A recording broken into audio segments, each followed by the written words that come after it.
Hello guys, nandito ako ngayon sa labas ng aming tinitirhan. Ito bintana. Oh. Dito ako sa likod ng bintana. At ayusin ko itong mga halaman ko kasi medyo natutuyo na. Pero inaasikaso ko naman ito araw-araw. Bakit ito? Tulad itong sili. But kinuha ko yan sa taas, dun sa may pader. Nagkaganyan siya dyan. Doon sa taas, iwan ko kung bakit. Pero yung insekto, in-sprayan ko na siya ng sa insekto. Nawala naman siya, kaya lang yung kulot-kulot pa rin yung kanyang dahon. Pero itong nandito sa labas, dito ko siya nayaan. Tapos dinilig ko siya ng hugas bigas. Talagang legit talaga to. Maganda talaga itong kangkong ko. Ayan, tumubo na. Ang aking tanlad, ayusin ko siya, kaya ako'y lumabas. Nakalimutan ko pala sa loob yung aking gloves kasi nangangati ako pagka humawak ako ng ito. Ayan, natutuyo na to. Ayusin ko yung lupa.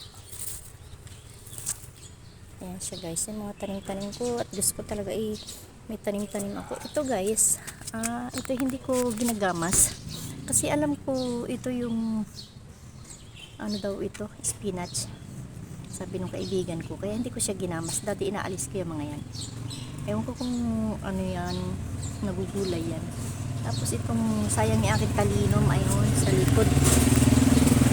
Natuyo na lang, dati ang lusog-lusog niyan. Hindi ko, nakita ko sa YouTube, may nagluluto niyan. Sabi ko, ay bubuhayin ko pala ulit. Marami ako niyan, kaso nga pinabayaan ko. At ito, pinaghugasan ng bigas. Didilig ko siya dyan.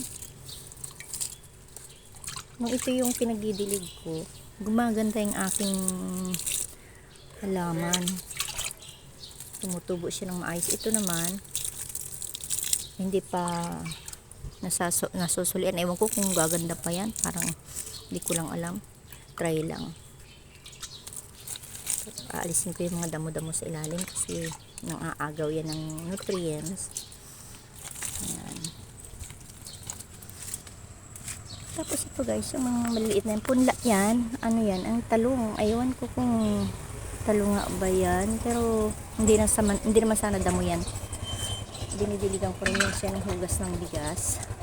Kaya totoo pala talaga na mabilis magpatubo. Kasi nung nakaraan, hindi talaga ako makapagpatubo ng binhi ng talong. Ayan, ito alam ko talong yan. Sana mabuhay at makapagtanim ako dito.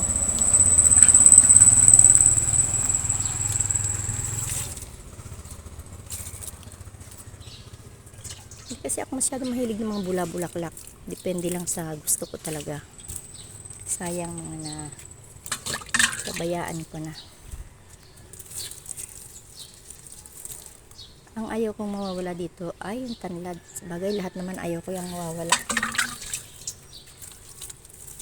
Binuwala lang ako magtanim dito. Kasi daw tinityahan daw ng mabait. Hindi naman, sabi ko kasi yung mabait galing sa kanal. Itong aking aloe vera, ayan. Yan ay bagong tanim na uli. Pero ayusin ko siya ngayon. Lilinisin ko dito sa ilalim. Ayan o, yung talinom ko. Dati ang ganda-ganda nito. Napabayaan ko ay pag may tumubo ulit, ayusin ko na yung pagtatanim at gagawin kong gulay. Kasi nakita ko ay ginagawa niyang gulay para daw sa halaman. Marami na dadaan dito na nagtitinda guys, ganyan. Ito tanim dito, hindi ito sa akin, ito dyan sa taas. Ito lang aloe vera sa akin. Ayan guys, maglilinis na muna ako at inihanda ko na yung aking gunting, walis. Maglilinis muna ako, dadalhin ko muna ito sa loob.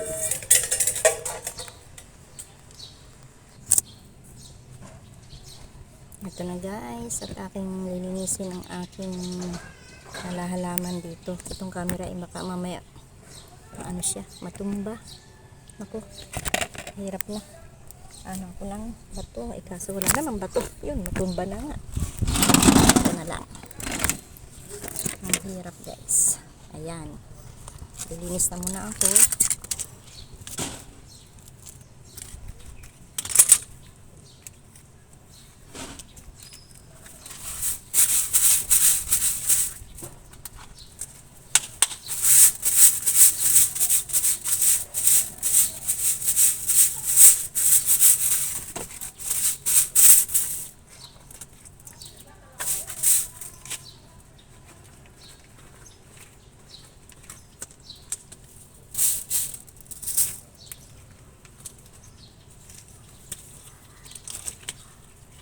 Ito hindi ko ito tinatanggal.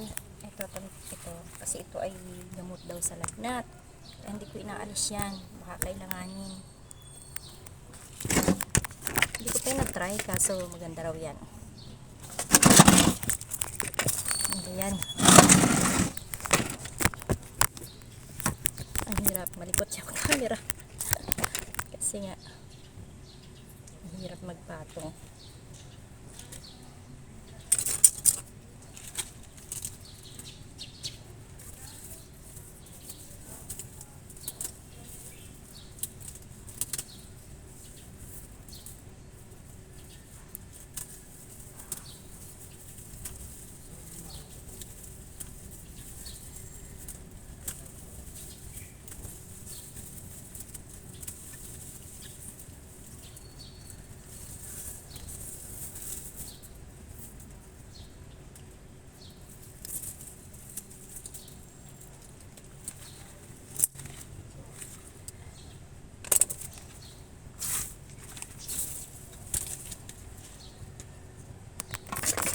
Guys, itong akin tanlad, napakaraming ano nito, nakikinabang.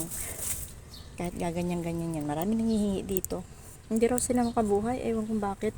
Ako naman, ang bilis lang. Eto nga hindi ko alam na itinusok ko lang ito ng konti. Ang tumubo na agad. Teka, mali yata ako. Tanlad ba yan? Parang kakaibang damo to. Hindi yata ito tanlad. Parang iba, no? Ito naman, yung sa ilalim, serpentina yan.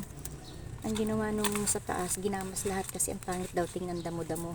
Sabi ko, hindi ko yun inaalis, pero yung doon sa ano, ang lago-lago na inalis niyan lahat. Mabuti na lang may tumubo dito, ayan. Kasi ginagamit din namin yan.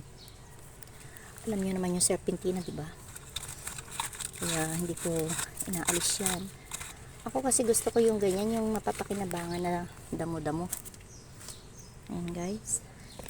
Pinag-iisipan ko pa paano ko ano yung mga tanlad ko. Aalisin ko pa rin, akala ko hindi pala ito tanlad. Tanlad nga ba ito? Amuyin ko nga. Ay, oo. Teka, parang naghalo na yung amoy eh. Hindi ko alam kung tanlad nga ba ito. Tanlad nga ba? Ito. Kasi kakaiba eh. Kasi kung aalisin ko, sayang naman. Parang hindi. Tanggalin ko na lang kaya. Kasi marami naman akong tanlad. Kasi yung kangkong. Ito, kangkong ito eh. Ay, oo nga, tanlad nga. Pero duda ako. Talagang parang kugon. Ano yung kugon? Yan sa ano.